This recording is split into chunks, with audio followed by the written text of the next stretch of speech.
নমস্কাৰ সকলোকে বহু দিনৰ পিছত আন এটি মিনি ব্লগ লৈ আহিছোঁ আৰু আজি আমাৰ গৃহ প্ৰৱেশ আছে।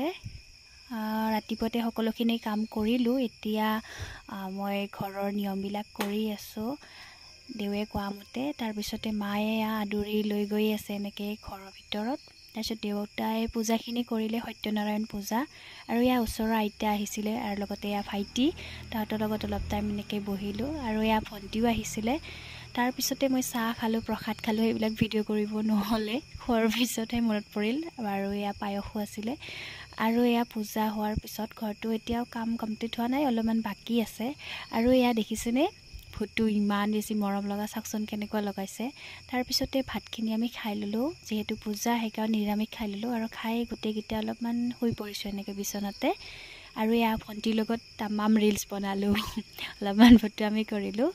তাৰপিছত মামীহঁতো আহিছিলে, জেঠীমাহঁতো, আৰু ভণ্টিও গ'ল। গোটেইবিলাক